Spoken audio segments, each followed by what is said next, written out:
Let's break it down into month-wise. So February, March, and April. So what happened in the first board meeting, and what were some of the actions you took, and then we'll listen to the journey forward. Actually, till February, during January, government did not name any of us as chairman of the board. So we were all special directors. So this journey was in January. So January, what we had to do was, we had to tie up loose ends. We first took stock of the gravity of the issues, magnitude of the problems on hand. For example, when I got down in Hyderabad airport, I was picked up by a chauffeur-driven car, travel agency car, sent by Satyam. So after befriending me, he slowly said, "Sir, our bills are pending for last few months. My owner wanted me to request you to settle it." And same was the story in the hotel check-in formality. So I could sense a lot of dues are there for service providers, vendors. And within a week of our getting in, the management, top leadership, Satyam had excellent leadership talent. So a dozen of them sent an appeal to the board, government nominated board, an SOS, so message, where they've highlighted the crux of the financial problem that exists. Because first thing is, every month the salary bill is 500 crores. And outstanding dues for the vendors is 2,000 crores approximately, suppliers and vendors. And then automatically you tend to look at what are the dues from customers, with the hope that can meet the obligations. But unfortunately that was 1,700. But out of the 1,700, how much is genuine, how much is fictitious billing? That bifurcation we have to do. Ultimately, it turned out that about 300 crores or so was fictitious sundry debtors sitting in the balance sheet, which we can never realize it because it's all fictitious billing. So like that, so the gravity was that there was acute financial crisis, liquidity crisis. And employees were worried about the continuity of their jobs. So in that scenario, January month, glad we had veterans in the board. Deepak Parekh, being such a renowned banker, he could take initiatives, and we could analyze and find that Satyam had excellent properties in Hyderabad. In one place 25 acres, in another place about 100 plus acres. So these two properties were worth then estimated at 2,000 crores by themselves. And so we thought we could, on the security of these properties, we could raise some loans, stopgap arrangements. What is a stopgap arrangement?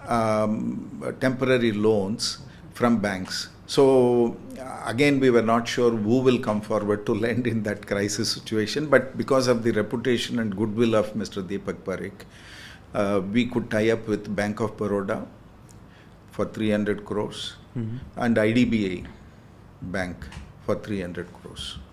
So 600 crores stopgap arrangement was raised, and so that gave us enormous confidence. And so the January month, since you said month by month analysis, January month was devoted for analyzing the issues on hand.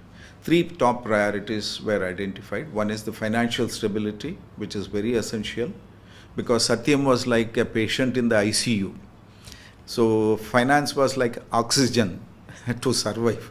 So we arranged that by this process in January itself.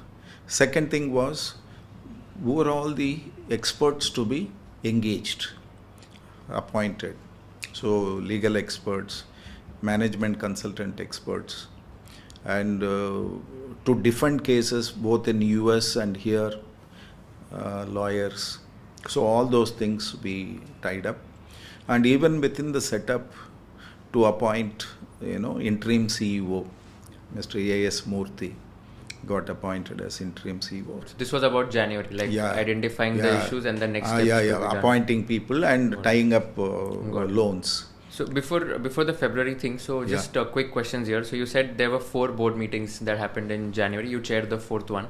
So what exactly, how does a board meeting work, and what is the duration of the board meeting? How do you discuss? And these are some things which we don't know because we've never been into board meetings as such. So what happens exactly? Yeah, actually, generally in corporate world, board meetings happen once in 3 months, generally. But in the case of banking sector, it is different. It happens monthly. Every month there will be a board meeting, and if need be, there could be 2 also, depending on the agenda items. But in the case of Satyam, we felt that it is a crisis situation. It is a kind of an emergency that demands more continuous monitoring and attention. So we felt we have to be very dynamic and robust in responding to the ground reality and issues that were cropping up.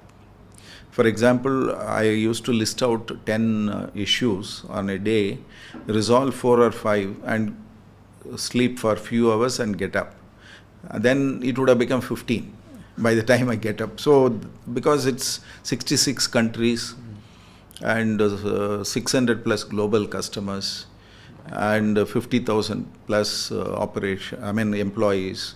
So multivarious issues cropping up and all. And when things go wrong, there are always claimants who come forward with their own thing. And customers were threatening to terminate the contracts. Some of the employees who wanted to resign and go, who were very critical for execution of jobs.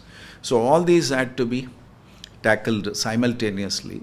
So therefore, when the board discussed, okay, we meet every week and take strategic decisions and moves, but somebody has to be here 24/7 because there's some signatures required, some monitoring, oversight is required.